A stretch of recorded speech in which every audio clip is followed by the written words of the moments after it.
Hello and welcome to FilmDirt. I've just watched The Edge of Tomorrow with Tom Cruise, Emily Blunt and the great Bill Paxton. In fact, what's this called nowadays? I think it's changed its title, hasn't it, at some point?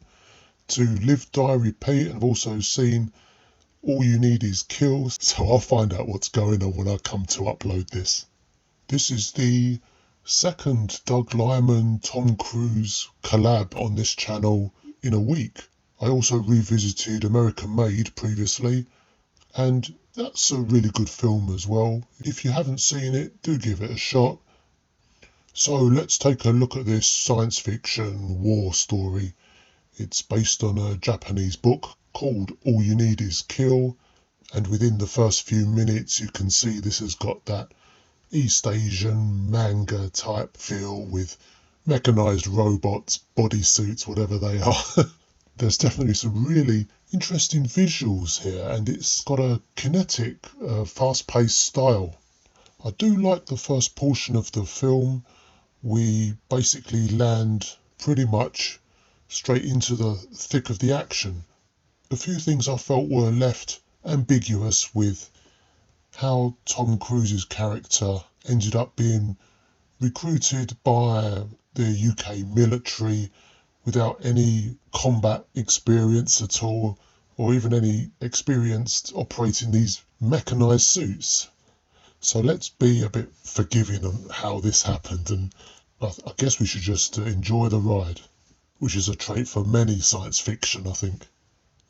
I think is he a public relations type officer, or he's a minister of information, something like that. But he gets thrown into it and sent to the front line whilst trying to weasel out of it.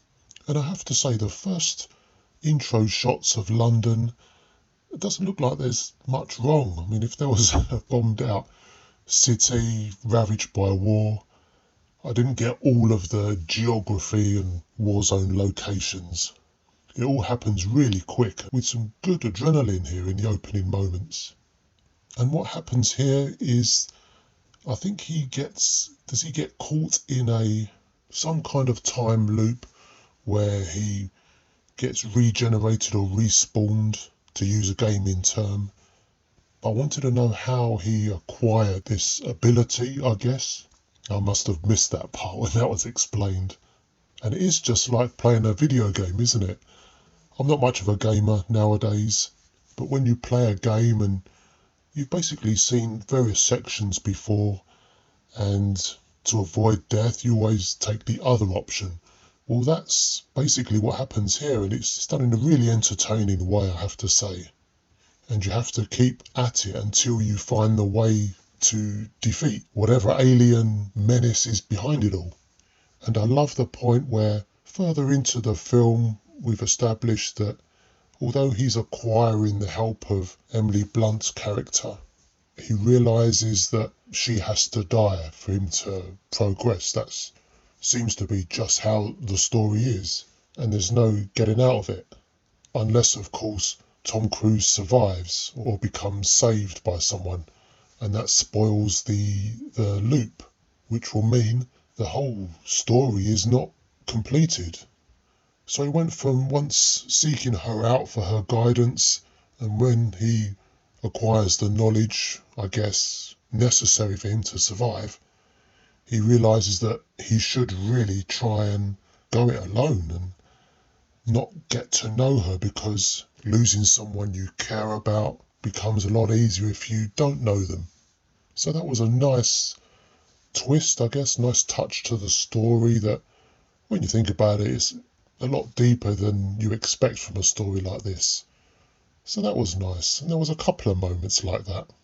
And obviously from there you've got the ability to correct your mistakes and almost predict the future. And by not knowing the future, you decide whether this is as far as we go, or do we take a completely different route when we next respawn and start from the beginning. All of this is very well abbreviated. We don't see each occurrence from the start, although that is made clear that is probably exactly what happens. So the story is kept moving.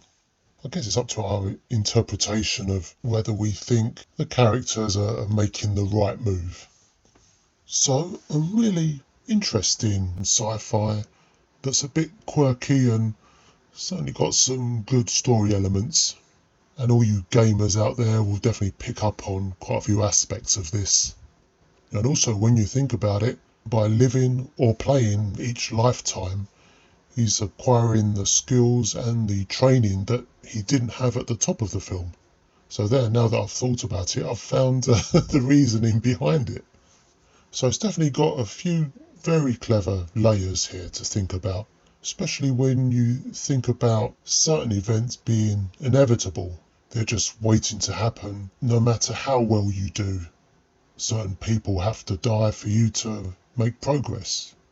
Or do you waste time attempting to save someone but miss out on something else?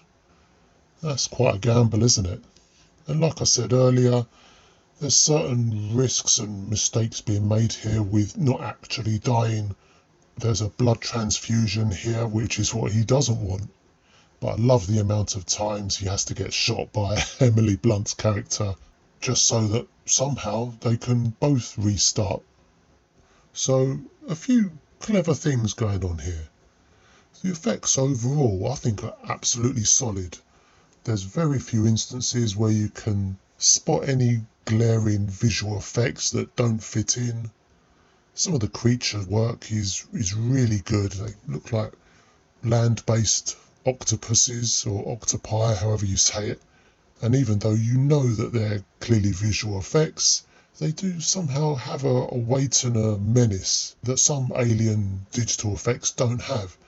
You know, when they just seem a little bit weightless and not there at all.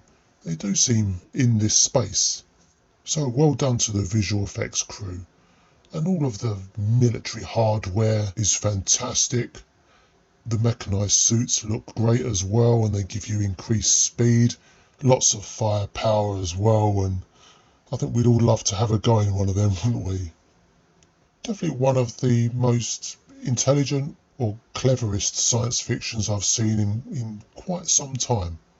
I'm really glad that a couple of friends of mine recommended this to me. They also recommended Vanilla Sky, which is another solid Tom Cruise film, but I thought I'd plump for this one for now because I love the look of the battle suits they're wearing. All looks badass, doesn't it? And talking of badass, I love Emily Blunt's character here. She's carrying, is that a sword as well? Some kind of huge sword or mallet type weapon. And for a lot of the film, she's pretty much in charge, and she is the wise head that has the best ideas. And with all that good solid acting, you know, she does sell that part very well. All in all, a really worthwhile watch. And for a score, I'll give this 4 stars. And the reason I didn't give it 5 was because of the couple of little aspects that I found a little bit ambiguous, like how and why he ended up being in this loop, and also how he came to be where he is without any military training or any experience with the suits. But it's sci-fi, so we can interpret it ourselves. So that's my look at Edge of Tomorrow. And let me know if you agree with my thoughts. Like I said, there was a few things that I didn't see fully explained. If you saw what I missed, or if you read the book, you can let me know in the comments below. I am curious if a lot of this was explained a lot deeper in the book. So before I sign out, let me just leave you with a little bit about myself.